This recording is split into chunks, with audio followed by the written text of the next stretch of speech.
Today we are doing simple random sampling. तो हमने कर ली है। तो सिंपल रैंडम सैम्पलिंग के बाद नेक्स्ट जो सैम्पलिंग है that is stratified random sampling. Stratified random sampling एक एक जो वर्ड है उसका मीनिंग है। जैसे स्ट्रेटिफाइड, स्ट्रेटी का मतलब होता है स्ट्रेटा, स्ट्रेटा जिसमें यूज हो। स्ट्रेटा का मतलब है ग्रुपिंग, और ग्रुपिंग का मतलब ये है कि हम पॉपुलेशन को करेक्टरिस्टिक्स के अकॉर्डिंग डिफरेंट ग्रुप में पहले बनाएं, फिर उस पर हम अप्लाई करें सिंपल रैंडम सैम्पलिंग। अब रैंडम क्या है, रैंडम सैम्पलिंग क्या होती है, यानी कि रैंडम नंबर टेबल यूज़ करके हम सैंपल फॉर्म कर रहे हैं या हम लॉटरी सिस्टम कर रहे हैं। तो ये वाले दो वर्ड तो हमारे सिंपल रैंडम सैम्पलिंग में भी है, ठीक है ना, ये चीज़ तो हमने इसमें यूज़ की हुई है। अब एक एक्स्ट्रा चीज़ जो स्ट्रेटिफाइड रैंडम सैम्पलिंग में आ गई है वो है स्ट्रेटिफाइड। स्ट्रेटिफाइड का मैं बता चुकी हूँ कि हम इसको बोलते हैं ग्रुपिंग। अब फॉर एग्जांपल हम एक एग्जांपल लेते हैं। इन ए विलेज, जैसे कोई भी गांव है, जैसे एक गांव ले लिया जिसके अंदर 3 टाइप की पॉपुलेशन हमने ले ली, यानी कि पॉपुलेशन की करैक्टरिस्टिक्स 3 तरह की है। कैसे कैसे हैं, 3 नहीं 4 टाइप की हम ले लेते हैं, 4 टाइप की ही इसमें है। तो जैसे कि हमारे पास विलेज में टोटल नंबर ऑफ पर्सन है वो कैसे कैसे हैं। फर्स्ट बिजनेसमैन है कुछ लोग क्या हैं, फार्मर हैं, कुछ गवर्नमेंट सेक्टर में काम करते हैं और कुछ प्राइवेट सेक्टर में काम करते हैं।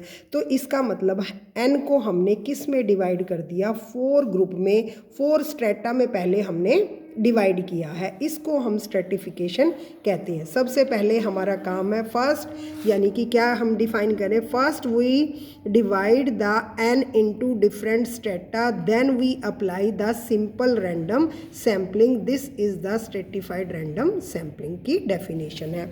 जैसे एक और एग्जांपल लेते हैं और क्लियर हो जाएगा कि हमारे HJC हिंदू गर्ल्स कॉलेज में हमारे पास 3 टाइप के स्टूडेंट्स पढ़ते हैं। कैसे, जैसे हमारे पास 4000 की स्ट्रेंथ है, हमारी स्ट्रेंथ कितनी है 4000 की, ये तो हमारी होगी टोटल पॉपुलेशन, ठीक हो गया। अब इसके अंदर N1 हमारे पास 500 स्टूडेंट हमने देखा कि वो हॉस्टलर हैं, और N2 का मतलब क्या है, जो नियर बाय विलेजेस से आते हैं वो कितने हैं 1500 इस तरह के हैं, और 2000 हमारे पास ऐसे स्टूडेंट हैं जो लोकल हैं, जो सिटी से ही आते हैं, जहाँ पर HGC है यानी कि सोनीपत से ही आते होते हैं, ठीक हो गया। अब हमने देखा कि यहाँ जो मेरे पास N1 है, N2 है, N3 कहोगे इसका क्या मतलब है, जब हम इसमें से अगर सैंपल बनाते हैं, डायरेक्ट हम इसमें से सैंपल बनाते हैं, जैसे 4000 हैं, 4000 में से अगर मैं 400 का सैंपल डायरेक्टली बनाऊं तो मे इट पॉसिबल कि सारे बच्चे यहाँ से आ जाएं, सारे बच्चे ये आ जाएं, या सारे बच्चे ये आ जाएं। अगर ये हम सिंपल रैंडम सैम्पलिंग अप्लाई करते हैं, रैंडम यूज़ करते हुए भी नॉन रैंडम सैंपल बन सकता है, ठीक है। तो इसका मतलब वेरिएंस ज़्यादा आएगा, तो इसका रिजल्ट में हमारे पास स्टैंडर्ड एरर ज़्यादा हो जाएगी, तो हमारा रिजल्ट का वो कैसा रहेगा, हमारा आंसर बायस्ड आएगा। तो इस वजह से हमने उसके अंदर सिंपल रैंडम सैम्पलिंग पे इम्प्रूवमेंट डाली है। First we make the strata, तो अब हमने हॉस्टलर और ये बना लिए। अब हम क्या करेंगे, अब हम इस पर अप्लाई करेंगे पहले वाले ग्रुप में से 10%, इसका 10% क्या हो गया 50, यानी कि पहला हमने सैंपल लिया, हर एक का हम 10% ले लेते हैं, तो फर्स्ट वाले का 10% यानी कि 50 स्टूडेंट। फिर हमने क्या अप्लाई करी इस पर, लॉटरी सिस्टम।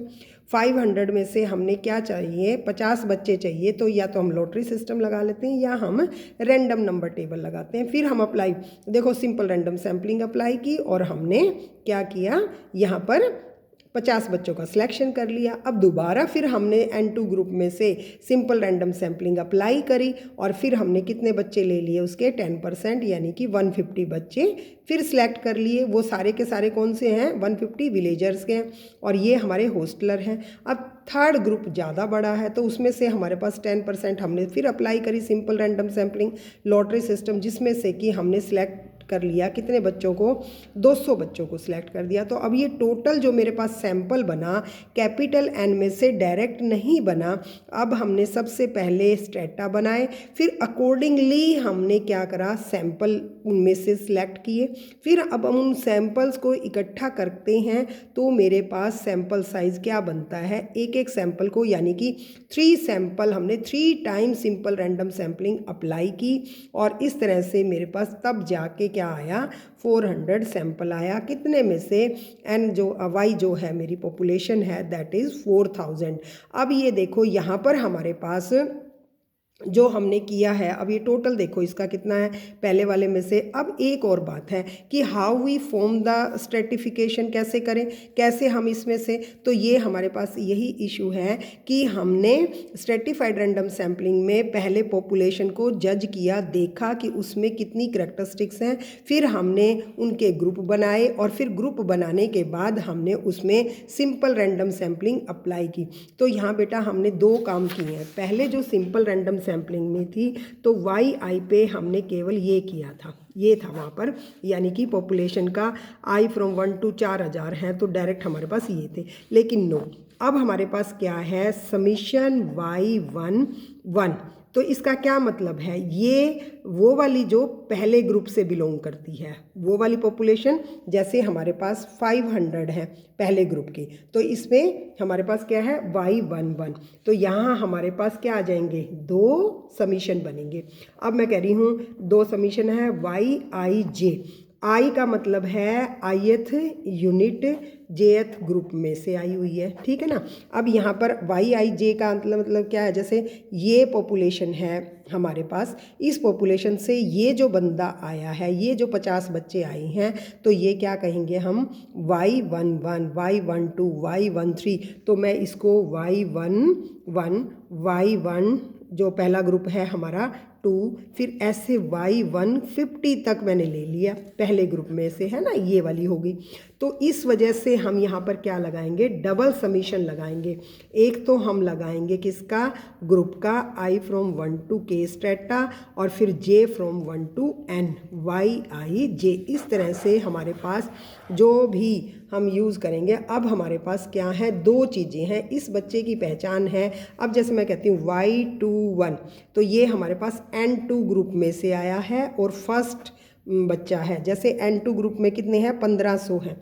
N2 ग्रुप में कितने बच्चे हैं, 1500 हैं। तो यहाँ से मेरे पास कितना आ जाएगा Y2 1500 लास्ट बच्चा है ना, तो ये है। तो इसमें से मैंने कितने लेने हैं, मैंने 150 का सिलेक्शन करना है। तो किसी का भी हो सकता है ना, किसी का भी हो जाएगा। लेकिन यहाँ हमारे पास Y.I, इस तरह से हम 2 को ऐसे फिक्स कर सकते हैं, I और फिर मैंने J कर दिया, कौन से, तो इसको जर्नल फॉर्म में लिख दिया। तो ये हमें पता लग गया सेकेंड ग्रुप का फर्स्ट बच्चा, तो यहाँ हमने जर्नल फॉर्म में लिख दिया, ठीक है।